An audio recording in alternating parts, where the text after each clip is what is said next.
All right, thank you, Josh. We'll call the meeting to order at 6:02.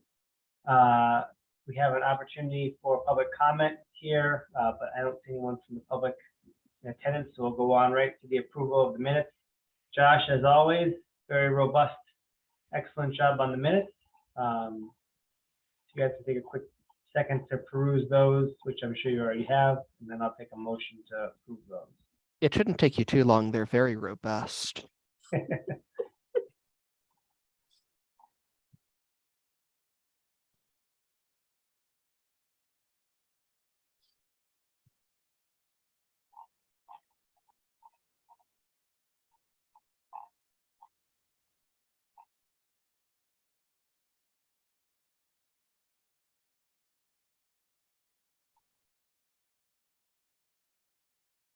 All right, do we have a motion to approve those minutes?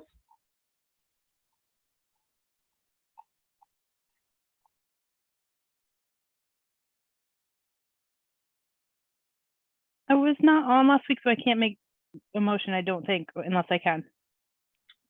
You can. Okay, I'll move. I read through them, so I'll move to approve the minutes. Awesome, thank you. Is there a second? I'll second. Thank you, Lucy. All right, all those in favor, please say aye or raise your hand. All right, Aye. any opposed? All right, we passed the minutes, approve the minutes. And we got Tony. Hey, Tony, how are you? All right, didn't miss anything. All we did was approve the minutes so far, so. Good. So with that, we'll move right into subcommittee reports. I don't know that we have much subcommittee action since our last meeting. Cynthia, do we have any subcommittees that have met, or can we move right past that one? We can keep moving. All right, excellent. So I'll turn us over to staff updates, which is Cynthia. Great, thanks, Steve. So just a couple of things. I did this week send the letter that the EDC had approved with comments on the Champaign auto redevelopment. So I sent that to the Planning and Zoning Commission with a copy to the Town Council. And it went out after the packet went out, so it will be in your next packet for December. The other item is just to update you on Cynthia, Yes. Cynthia, the next packet for December or the second meeting in November? So I don't know when Tasha's going to put it in your pack, in the Town Council Okay. packet, Tony. I was referring to the EDC packet. Oh, okay. So the other update is on our Four Town initiative, our economic development initiative with Bolton, Coventry, Mansfield, and Tolland. So the new logo and branding has been developed, and we will now be referring to the area as Connecticut's countryside. So if you recall, we had the survey that was done based on development of some drafts from DKA, the marketing consultant that we brought on. So we are working on a sort of official release, probably a press release in the next week or two.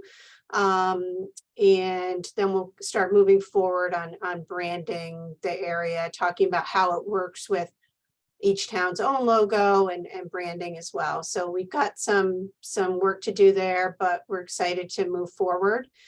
I also just will put a bug in your ear about a summit that we'll be having on January 30th at 7 o'clock at Coventry's Patriots Park.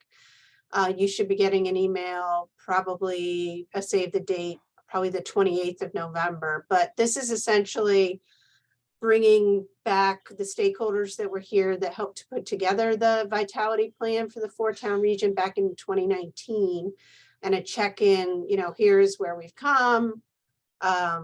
These are some of our accomplishments. These are some next steps, and to get some feedback from hopefully to bring back some of the stakeholders, and then just general people on our list, including the EDCs in each community. And I cannot remember, to be honest.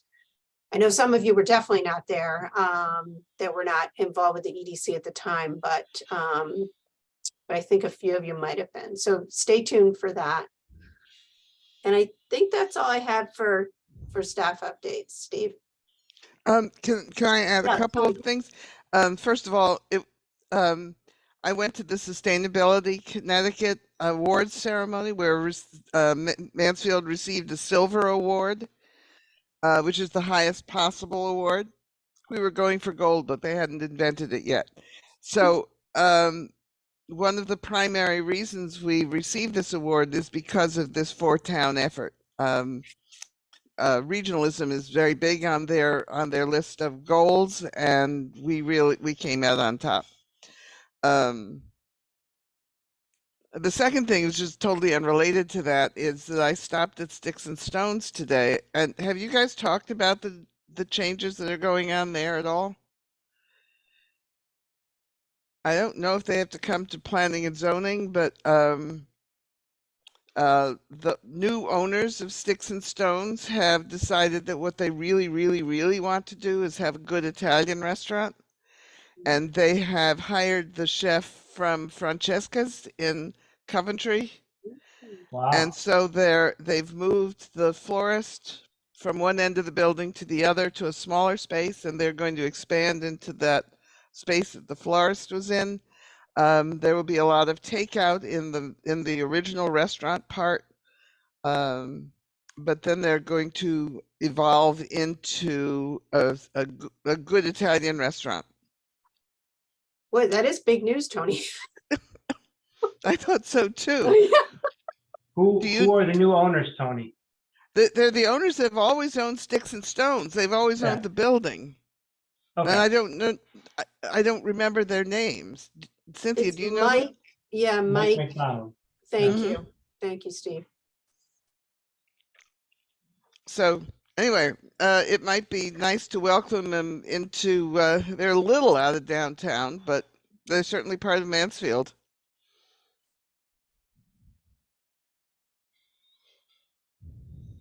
Tony, any ETA on when they're going to open that?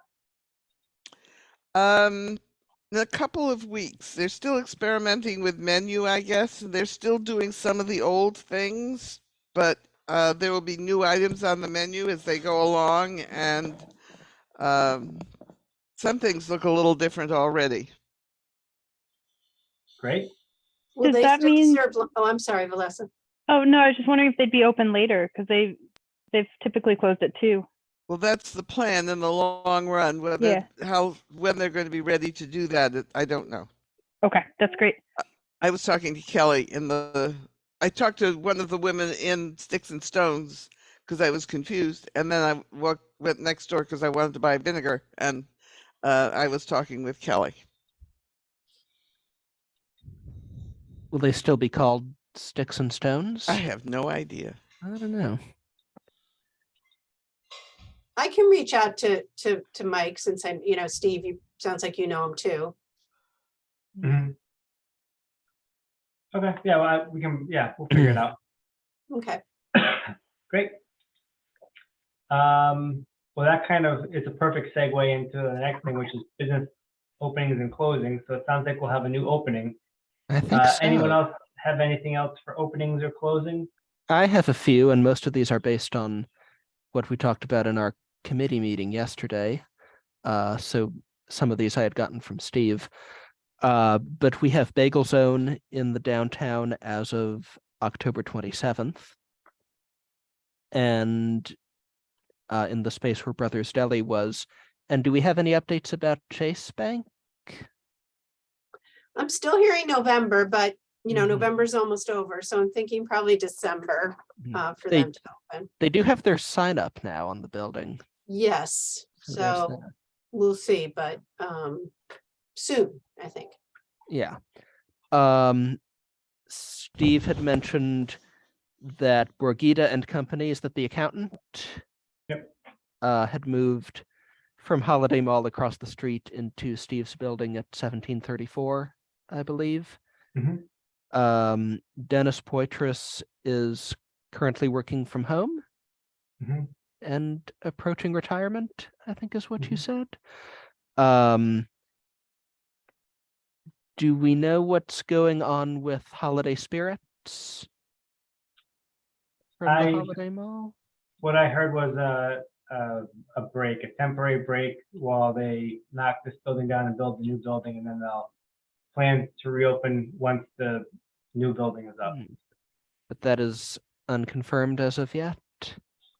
Unconfirmed, right? Okay.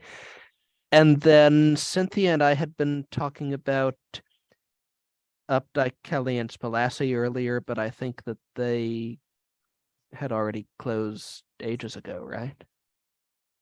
I don't know if Yeah, you that's wanted me my to repeat recollection, yeah. on this list.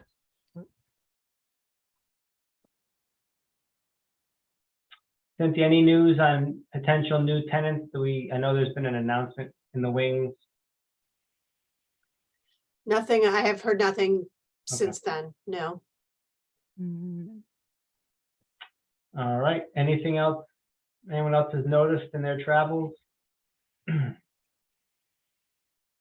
Great, well, thank you for that list, Josh, that's perfect. One, can I ask a question? You Yeah. may have already talked about this, but what is the time frame for the Champagne Motors thing? The public hearing is Didn't you say it was the 21st? The public hearing? of November. I think I remember that. Yeah, let me see if I can check real quick, Tony. You know, Why it might be in the minutes in your packet, Yeah, because we talked trying to about it at the remember. last meeting. Okay, well, you guys know about it, so We Don't submitted repeat. our letter already, so the letter's gone to Mhm. PZC in support. And they're, like Cynthia said, they're in the public hearing phase. Once that closes, then PZC will make their determination and it will either proceed or not, so. Yeah, it looks like the town website might be down, so. Yeah. Okay. All right, Cynthia, are you able to cover housing update? Yeah, I can kind of hit the highlights. I heard from Jen today, the story map is pretty up to date. So again, if you go on that website, the zoning map amendment, to apply the mixed use transitional zone, I'm sorry, the zoning map amendment, to create the mixed use transitional zone, east of Timber Drive. We've talked about this one before. This is kind of across from the standard. That is 22.9 acres. And that public hearing is tentatively scheduled for January 17th, 2023. The Four Corners mixed use public hearing on the inland wetlands permit is scheduled to be, to be continued on December 5th. So that's the Four Corners the Toast area. And then on Yukon side, the Mansfield Apartments redevelopment site, the town council, and Tony may want to jump in, but authorized co-signing a letter with the Planning and Zoning Commission with respect to some issues that they raised about the redevelopment. So, you know, generally related to traffic, parking, scale, and protecting the Moss Sanctuary in terms of the conservation restriction, trail access, that type of thing. So that letter, as soon as we get a copy from Planning and Zoning, we'll put that in your packet as well, so you can see what the questions were that were raised. And I think those are the main highlights on the housing piece. And then I noticed the fence is up for the Mirror Lake dorm. So that looks like that'll be proceeding pretty quickly, I would guess. Yes, I'm glad you brought that up, Steve. So, so it's called the South Campus Residence Halls or Hall. So that work will start shortly. A lot of work will be going on during the summer. And there's going to be several streets that will be closed on the campus around that area. So we just got a bit of an update from Kara Workman with Yukon today, Ryan and I. So that's going to, you know, there'll be a lot of construction workers in that site, which will be good for us in terms of walkability to the downtown, and hopefully other businesses in town in general. You know, there's other, you know, questions that you got to continue to look at, but from the positive standpoint, we'll have some more traffic probably going to our businesses. Any questions or comments on the housing update? Yeah, I have one question about the one Moss Sanctuary, Eagleville 195, that one. Is that grad students or undergrad or anything? Tony, you're on mute. We're There you go. told upperclassmen, Upperclassmen. Okay. All right. Thanks. but the proposal is very ugly. It is that while they haven't actually said that this is what they're going to build, they're talking about 5 to 7 stories, I saw, yeah. a parking garage that may not have enough cars. And one of the real issues is everybody living there is going to cross 275 and 195 to get to campus. So there's some real concerns about safety and traffic and so on. One of the interesting parts of this is that Ryan has been talking with UConn about finding out some kind of an arrangement where the residents of that housing might use our community center. That might alleviate some of our financial issues around the community center, but I had that conversation with my husband. I was like, well, maybe they'll join. That would be great. I mean, I like the density of it, and I use Moss Sanctuary all the time, and it's a nice asset behind there. But I'd like to see them do it well. Well, one of the concerns is that it's very heavily used already. It sure is, yeah. And we don't have the staff or the inclination to monitor it all the time, but there is some real concern about what's going to happen if it's really heavily used. So, Yeah, there's a lot in that proposal. I haven't looked at it very closely. yeah, I don't think the town is going to oppose it. We really just want to make sure it's done in a way that works for us. Tony, have they looked at anything like a skywalk or a tunnel either over or under South Eagleville Road? No, not that I'm aware of. I mean, I would think that the downtown has more units and more people that would be crossing 195 to get to campus than that site would. Right? Well, the Oaks has what, Yeah. 900 beds, and this place is going to have 900 beds. Are there Oh. enough people? Do we? You wonder, I keep thinking sooner or later the banks are going to figure out that there's a limit on the number of people who are going to attend UConn, and you can't just keep building housing and expect the university to keep expanding. But what do I know? I don't. Exactly. Okay, we're not there yet, apparently. Apparently Yeah. not. The market will weigh this out, I guess, right? Yeah, I think the market is that there's a demand for nicer housing than what our current inventory is, Yes. right? So we have a lot of housing that was built in the 50s and 60s, a lot of multifamily apartments that were built in the 50s, 60s, and 70s that have not aged well. And the student that comes to UConn today is very different than the student that came to UConn in the 90s or early 2000s. And I think the students of today are looking for a product that's a lot nicer than what exists. So they could build a lot of this nice stuff, and I don't think they would need new students to fill it. I think it would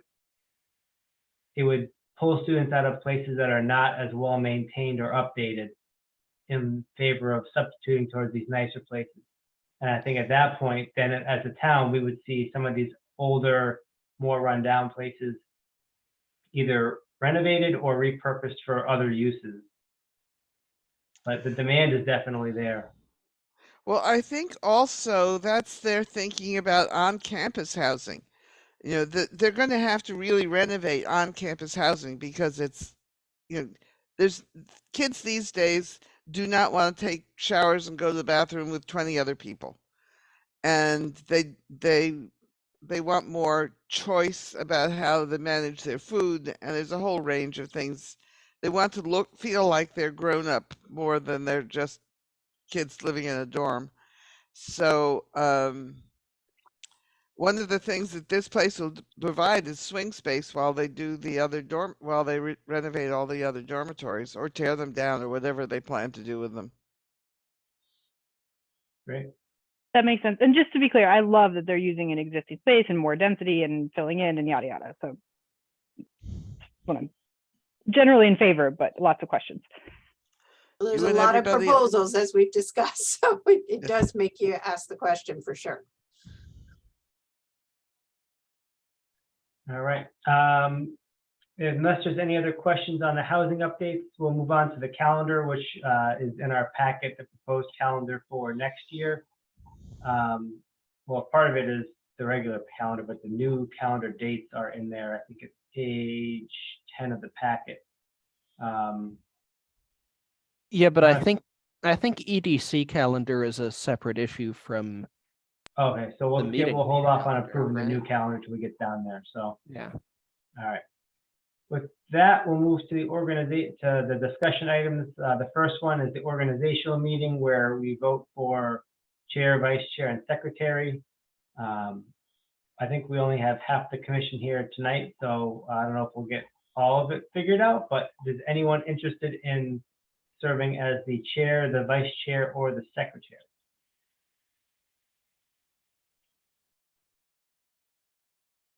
Not everybody at once. I think I'm presently the secretary, and if my duties haven't been, I mean, if I'm not doing a terrible job, I'd be happy to do it again. Awesome. We'll definitely put you down for that one. Thank you.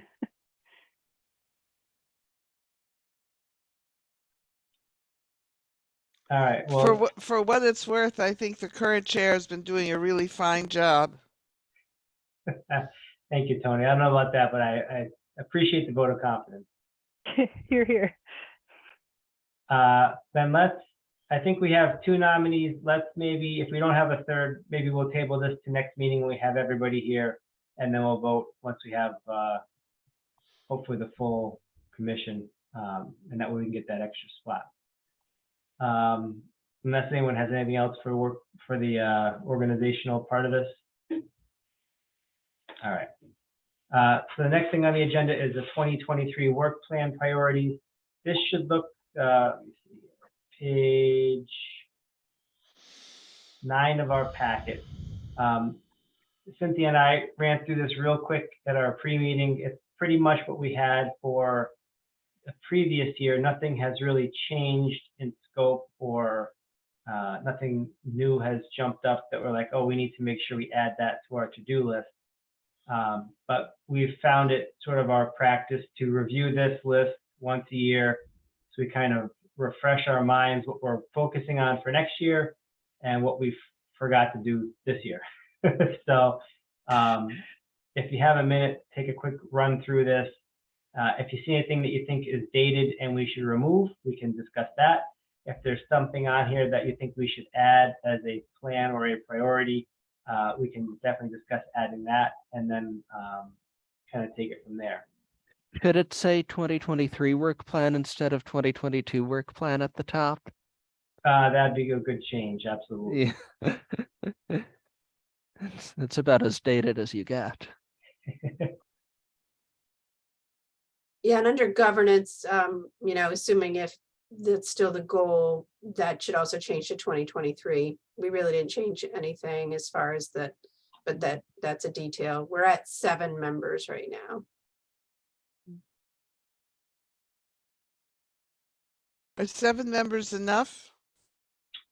We have 9 slots, so we're looking to recruit 2 more. And where do those come from? I think our charge is they're members of the community, so they either need to live here or own a business here.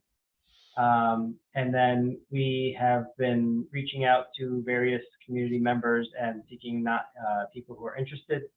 And then from there, we put them in touch. Well, first we have them fill out the form on the town website to serve on a committee. We usually have grab a cup of coffee and answer all their questions.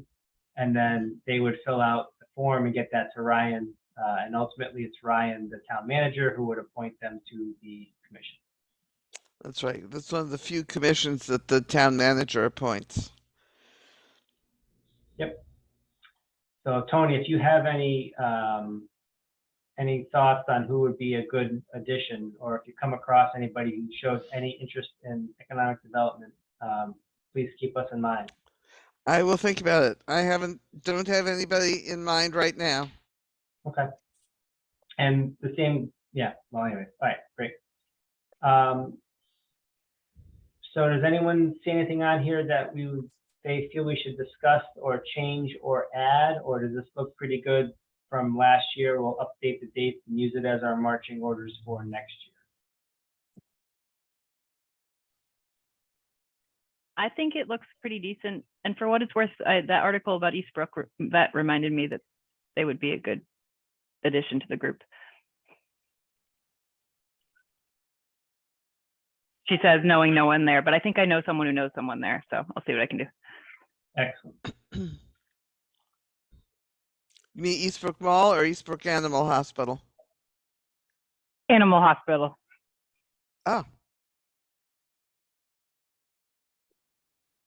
That would be great, Valesa, because they've participated in the past with some of the downtown events. So I think there's a community interest. Yeah, they're super nice and engaged and interested. And I think they're a little oriented towards Willimantic, but apologies for the background noise. But certainly in Mansfield. And I think they have another tie to the town as well, right? Is that where Ryan's wife works? yes, I think so. Oh, really? I didn't know that. All right, great. Well, and the mayor is thinking about switching from where she is to Eastbrook as well. So we'll see how that goes. Maybe we I did should it tie that recently. I into a recommend it. EDC membership. I like it. All right. Cynthia, do you want like a formal motion on this, or we just use this as a general consensus to continue our plan? I don't remember what we did in the past on that. Yeah, I don't remember either. I think it would be good to have a motion, I think, actually, because it's pretty important. Okay. Anyone feel comfortable making a motion to approve our work plan with the suggested updated dates? I'll move to approve. Work plan. Thank you. Is there a second? I'll second. Thank you, Lucy. All right, we have a motion and a second. Any further discussion? Hearing none, all those in favor, please say aye. Raise your hand. All right, any Aye. opposed? Thank you. Any opposed? Hearing none, passes unanimously. We are all set on that. Thank you very much. Now we're to the calendar. There we go. So these are the dates. I'm sure everyone knows exactly what they're doing for all of next year. And so that none of this will be a problem. But this is our proposed calendar for 2023. I know if anything jumps out as dates that would be in conflict for anybody.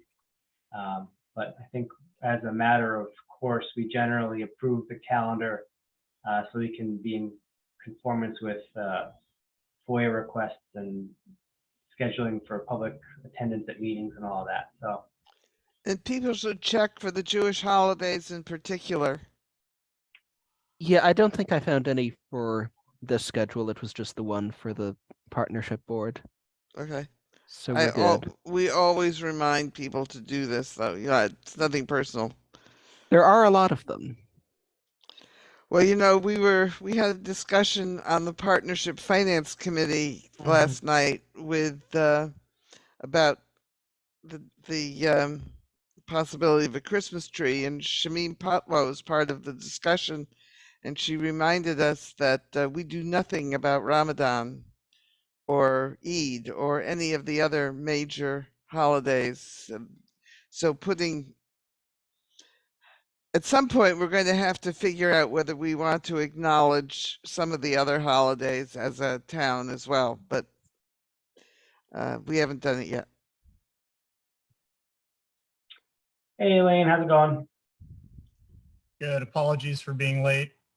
No problem at all. We're just, we just are at the 5C part of the agenda. We're approving a 2023 calendar.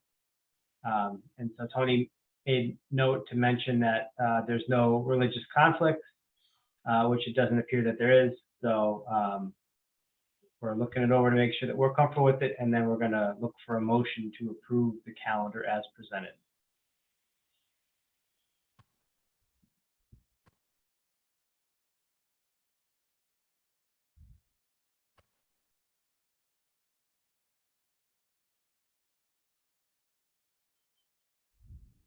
I think Lucy probably wants to make that motion. Sorry, I'll make that motion. Thank you very much. Is there a second? I'll second. All right. I think that was Asher that made that second. He definitely did. All right. All Hanging those in. in favor of approving the calendar, please say aye. Aye.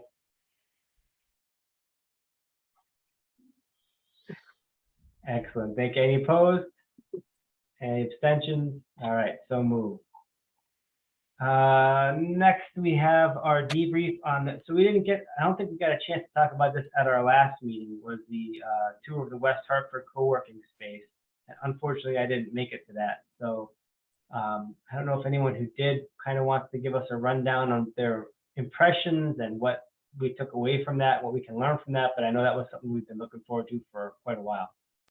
I think only two of the commission members made it, and neither of them is here tonight. So I guess it's just Cynthia and me. Well, then we'll turn it over to you guys. You can start if you'd like. Sure, yeah, so we had a great tour by Anissa, who runs the show there. She's actually a marketer herself, and then I think she and her mom took this on. But a couple of things, there's a lot of different packages that they have there. They did say that kind of their bread and butter is just a general employee. So it's not students, it's not entrepreneurs, it's people that are at home for whatever reason, but they want to get out and about more than they did before. They do get some people that are on business for a certain number of months, and they sort of stake their place there. They do events. They do some networking events there. They kind of not done them for several months with COVID, but they were restarting their events. One of the things that she had told me, and I may have mentioned before in a conversation before we went there, is the importance of parking, the importance of amenities like coffee. With respect to parking, they don't want to be moving their cars all the time. They also have an interesting mailbox option where you can get your mail there, and there'll be a conduit for receiving mail. And then about 2 weeks ago, I met with one of the property owners downtown, and he had expressed some interest in, he was sort of focused on students, but developing something like a co-working space in one of the available spaces to allow people to have that opportunity to have, the copier, people still use fax, and the camaraderie. So I passed on the great memo that Josh had done on co-working spaces in Connecticut that I think you all saw a couple of months ago. So that's where we are. Certainly we may want to hear from Nancy and Kristen at a future meeting, but I'll turn it over to Josh for any other observations that he had. Yeah, and you mentioned a lot of things that I had made a note to bring up. You did mention events, and I did write down that Anissa had said that events are often the thing that gets people out first. I have that she mentioned things like luncheons and happy hours and panel series, and that can help people become aware of the co-working space as a whole.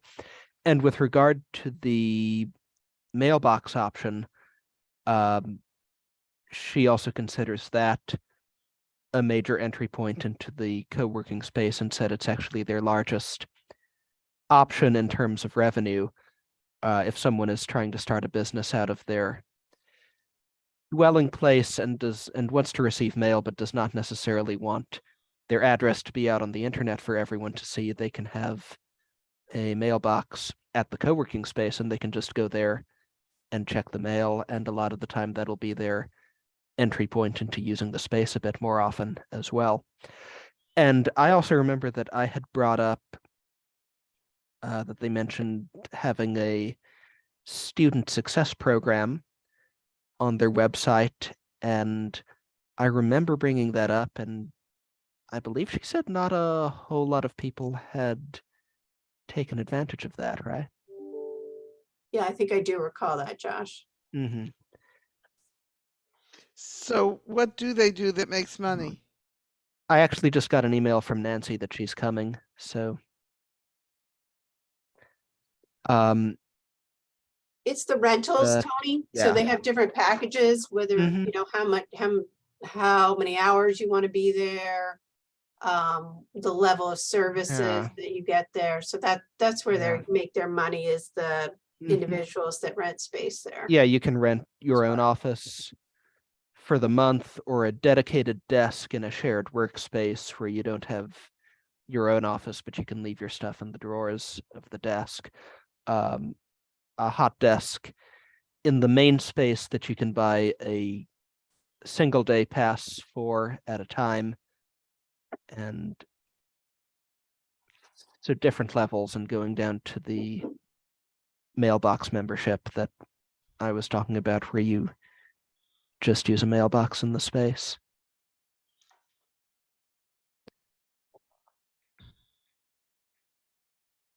I am so sorry. You Holy actually have perfect timing, because we're just talking about the co-working space in West Hartford. I apologize. Like, it's just crazy Okay. right now. And I didn't even realize. And then I saw like Cynthia's thing and I'm like, wait, what day is it? I'm like, holy moly, it's today. Shoot, sorry.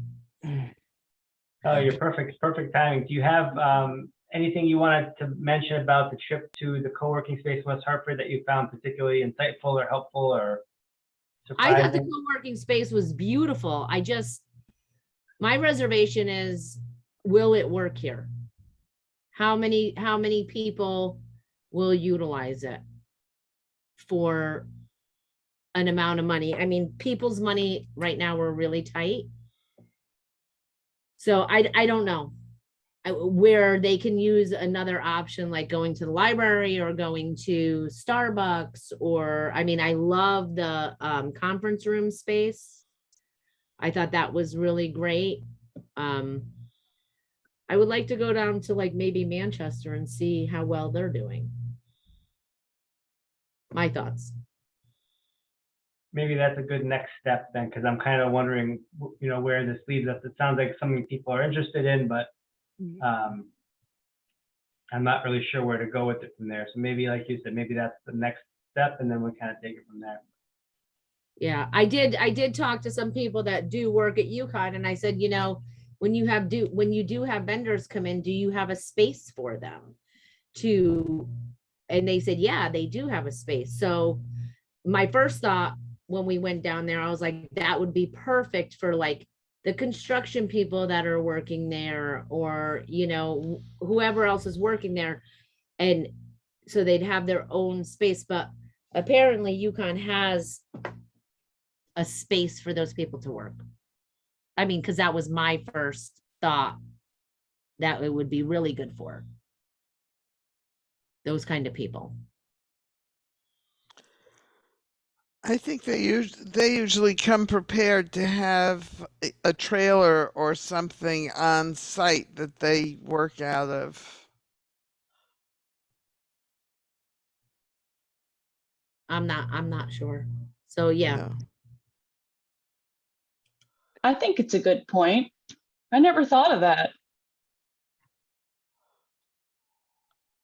And the mail piece of it's very interesting. And I think, you know, now with so many people doing the work from home thing, now that COVID's changed the business environment, I don't know, it just seems like there's definitely if there was ever a demand locally for something like this, now would be a time to try to see if we can make it work. So I don't know how we planned that, other than just getting that information out there to property owners.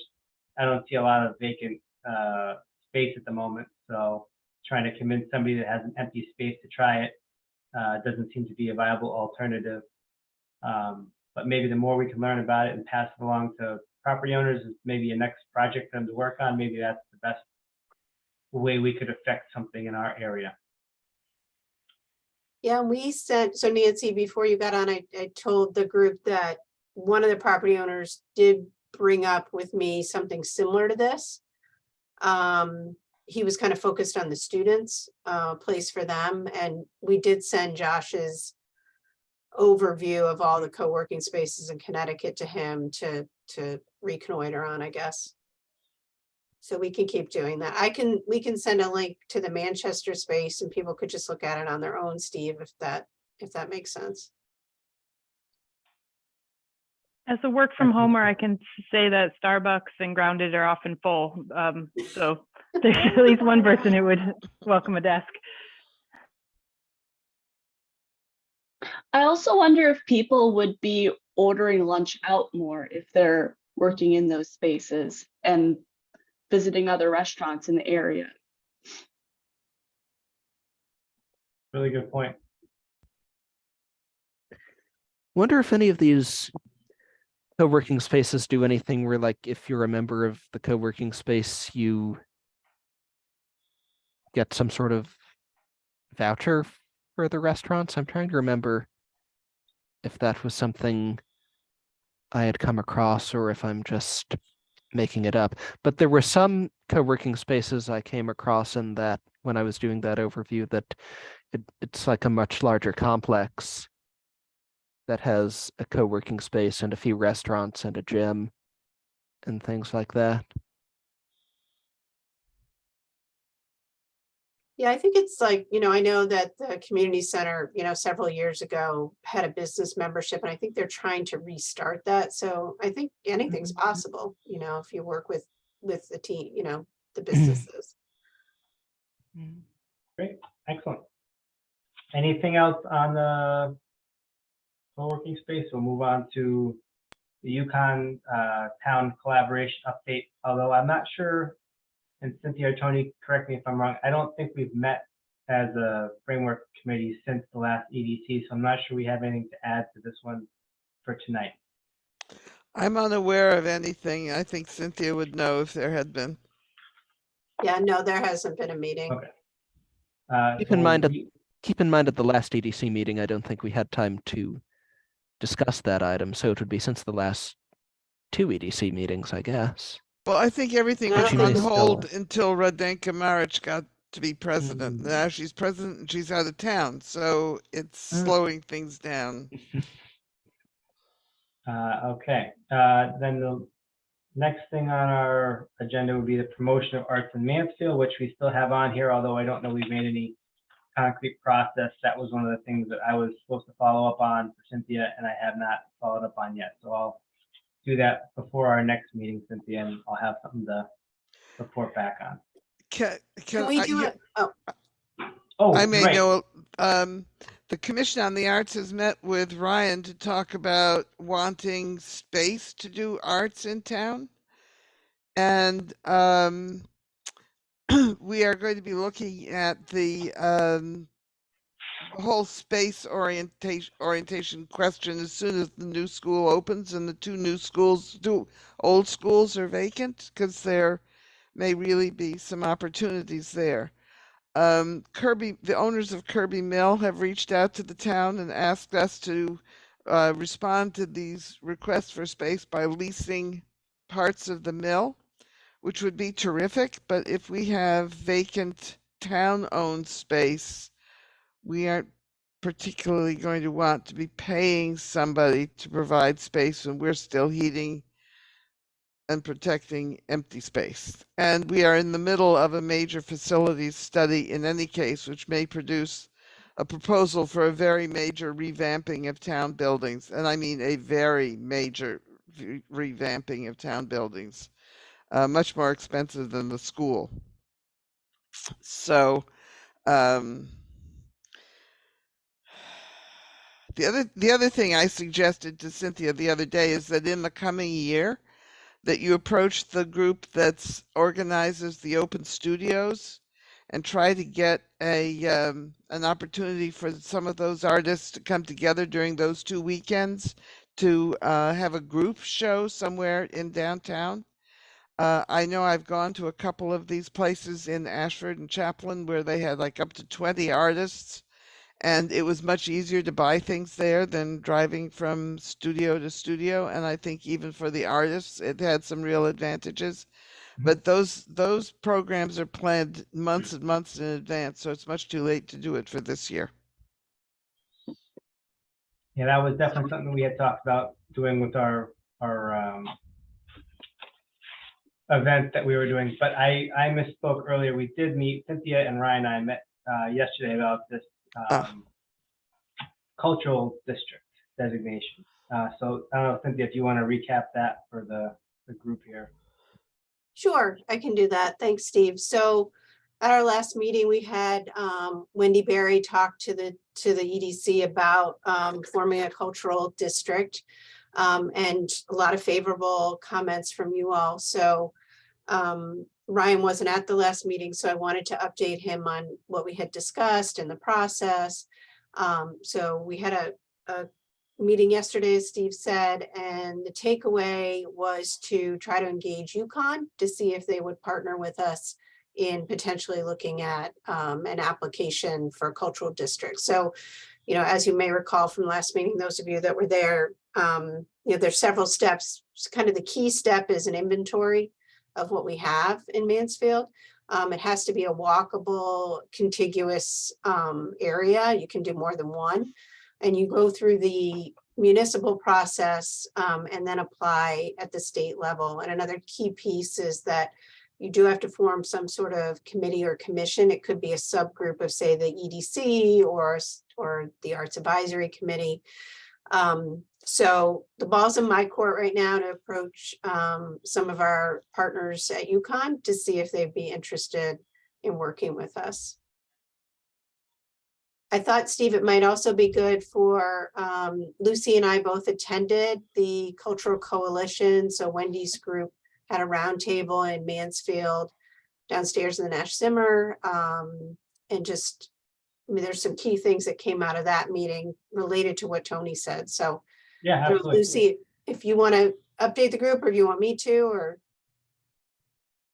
Sure. There was a lot of people that came to represent Mansfield, which was amazing. Like, it really showed how robust the arts community is around here, including UConn and, you know, private artists and teachers. It seemed that like a lot of people wanted to collaborate more and learn and grow with one another. And that started, you could see a pattern in people wanting to talk more about space, which, you know, Tony was talking about. The two people that own Kirby Mills were there who talked a lot about they own space, and Ballard Institute has theater space. So you could see these discussions starting where people needed space, and then here's somebody with more, and here's somebody with more to kind of, people didn't know that there was these resources available to them. So it was good to have that sort of beginning discussion.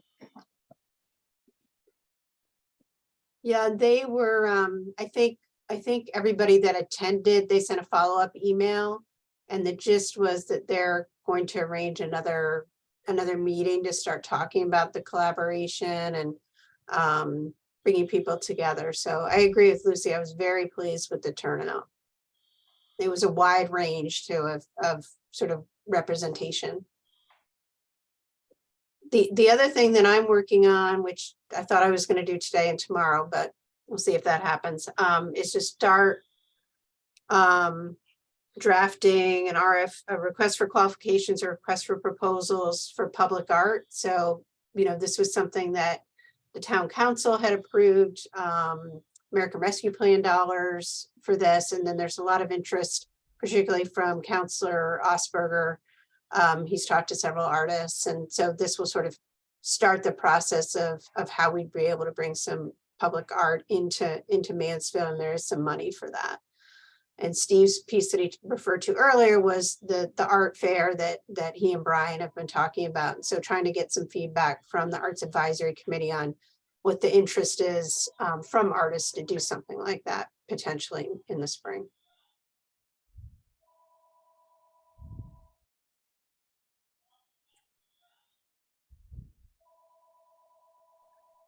All right, anybody have any questions about promotion of arts in Mansfield, or thoughts or additions?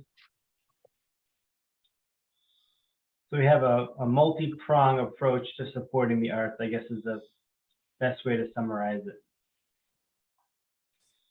All right, and the last thing we have on our agenda for discussion is the referral from PZC with regards to cannabis establishments. And this is included in our packet. I think it starts on page 11. And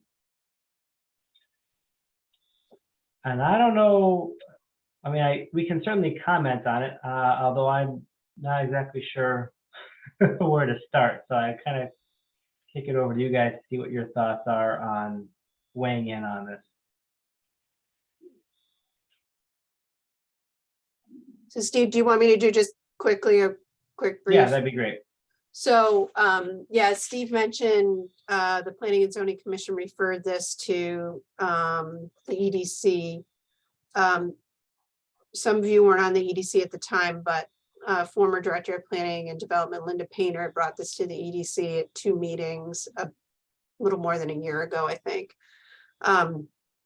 And it was before the regulations were put together. It was trying to get some input from various committees and commissions. So essentially what they're proposing, and this would go to a public hearing on December 1st, is if you look on, I don't know if this has page numbers, but the second page of the Tai Chi, I think, Planning and Policy Group, which is the consultant group that's advising the town, not advising, I'm sorry, consulting, and has put together some regulations that the retailers and hybrid retailers will be permitted in the Planned Business Zone 1 and Planned Business Zone 3, which is essentially, and I'm summarizing here, Eastbrook Mall area and the Four Corners area. So they would not be allowed in downtown stores. And then there's, several criteria about not being located within 500 feet of another cannabis establishment. There would be hours of operation that would be regulated as well. The one thing that did change, if you might recall, when Linda gave her presentation, for those of you that were here, at the time, Connecticut was only allowing 1 retail cannabis establishment per town, and that is no longer, but they cannot be within 500 feet of each other. So that's kind of an overview, and as Steve said, it's, for discussion, whether you decide that you want to comment formally or not. But I think that hopefully will give you a little bit of a summary.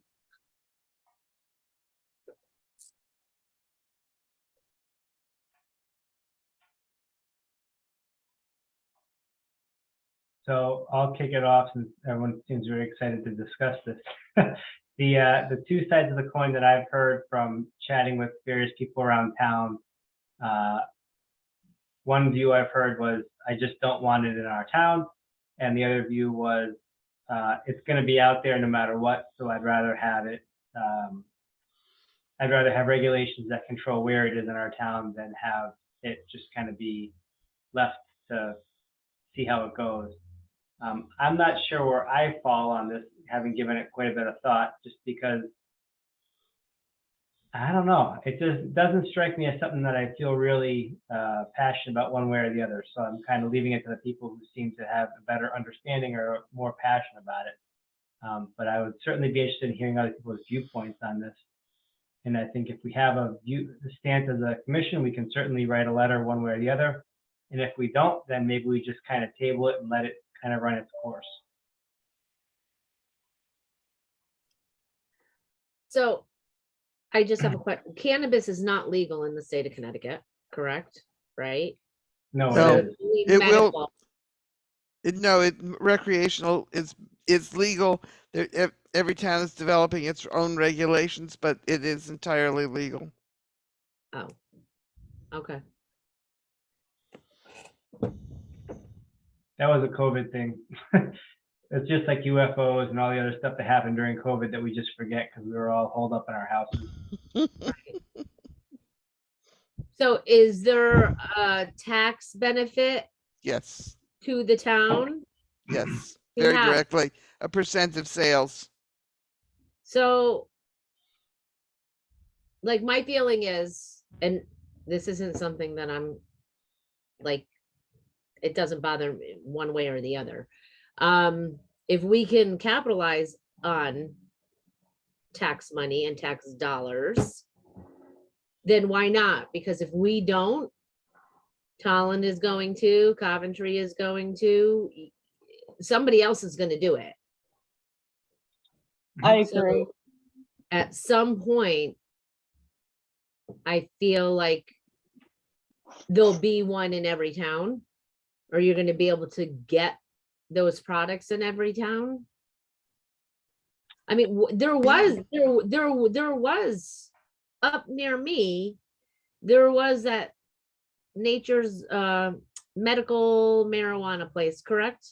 Yes. Yeah. Yeah, so medical marijuana's been allowed for a couple of years, I believe, Nancy, but Yeah. it's the recreational that just changed. So, okay. I mean, But I think you need to get in early and take advantage of it, because at some point they're going to be everywhere. Right, you just look at driving up to Springfield, the billboards, Correct. you know, and you wonder how what's the economy there right now, you know? Like, it's gonna bring traffic, you know, it's gonna bring people in, I think, and the tax benefits, I think economically it could help us. I made some calls because that was my first kind of inclination was, well, it'd be great to get the tax benefits. But I wasn't able to get anybody to say what that percentage was or what that translated to in terms of dollars to the town. I believe it's 3% of gross sales comes to the town. And nobody Okay. knows what that amount is because we don't know whether people will go to Willimantic to buy or to Mansfield to buy. And I think Willimantic is our real competitor. And then the other part that I remember Linda mentioning before was, even if you say you don't want to support it in our town, I guess the legislation allows for delivery. So you could not have an establishment in your town, and then you could just order delivery from an establishment in the local town. So that would sort of support the argument of let's have it here and get the tax benefits here, because people are going to buy it anyways, rather than have them buy it somewhere else and have that town get the tax benefit of it.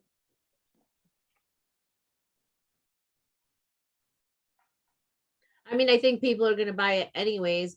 And personally, I'd rather them buy it where it's regulated than off the street, or go and buy it in our town rather than go and buy it in Willimantic.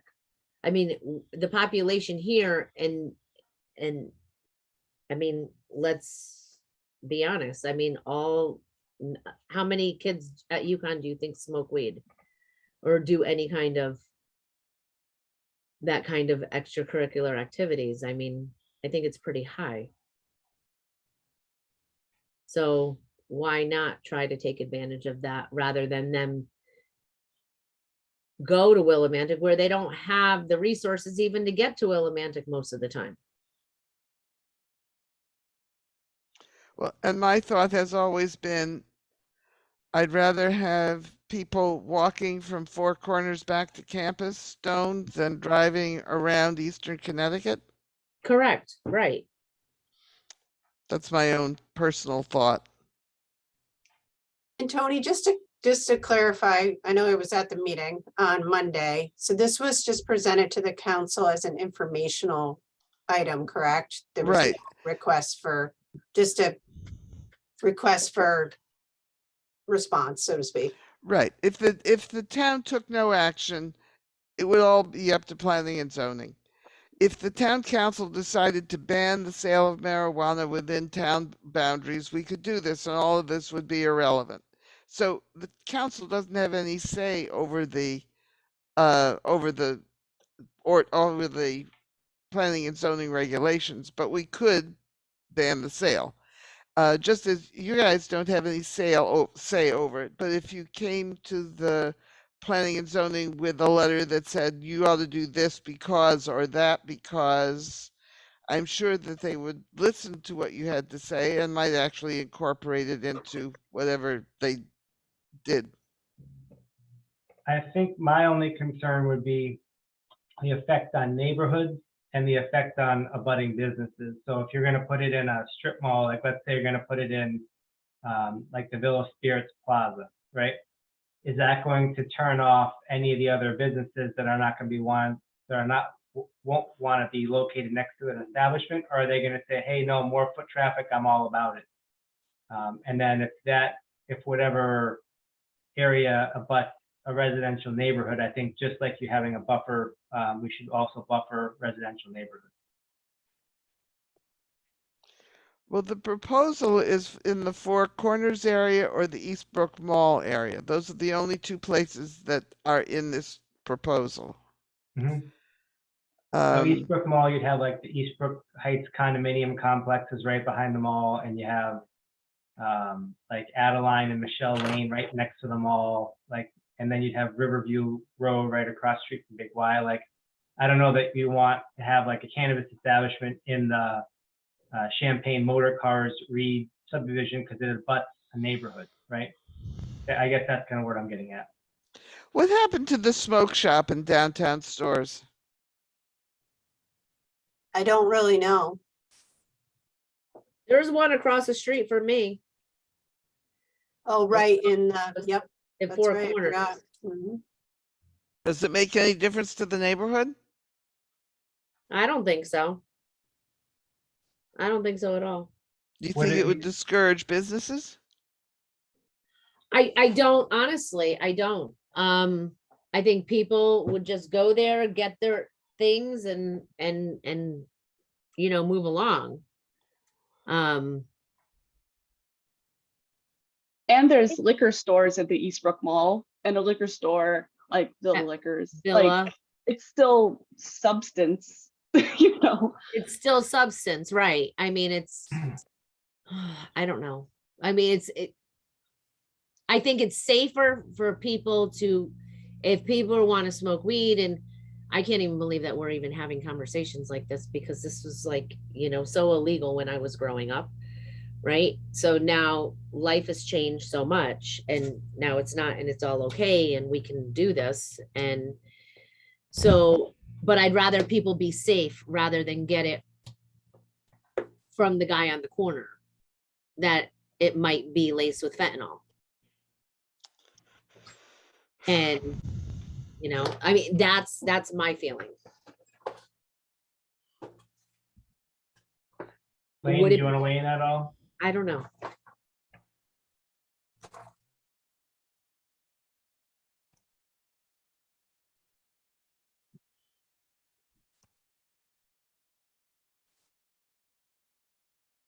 Well, it sounds like if we're just kind of playing consensus here, that we're of the mind to support the proposed framework.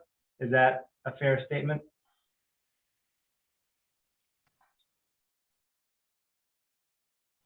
So maybe what we should do is draft a letter in support of the language that they've proposed.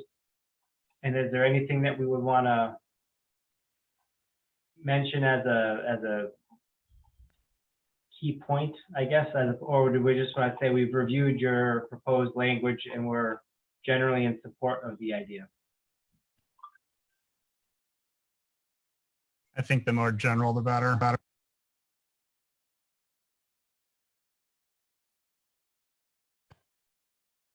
All right, then in that case, why don't we get a motion to make a letter of general support? And then we'll worry about drafting that and getting that included. So moved. All right, so we'll take the motion from Lane, second from Nancy. All those in favor of a letter of support, please say aye or raise your hand. Aye. Any Aye. opposed? Aye. Any opposed? Any abstentions? All right, so moved. Excellent. Thank you all very much. All right, I think that's it for the regular agenda. Obviously, we have a bunch of pieces of communication, the downtown festival, among other things, the new residence hall. Is there anything else anybody wanted to add for the good of the order tonight? All right, our next meeting is coming up on December 15th. And I think that's pretty much it. Cynthia, did I leave anything out? No, I think that's it. All right, guys, thank you all very much. I hope you have a very happy Thanksgiving, and we'll see you next month. I think Thank we you. need Have a good a, one. mo- I think we Oh. need a motion to adjourn. Who wants to make the motion to adjourn? Motion Ash will- does, I'll move. All right, made Second. Sorry, motion I by was Lucy, late. second by Nancy. Thank you all very much, guys. Have a great Thanks, evening. Steve. Good night. Good night.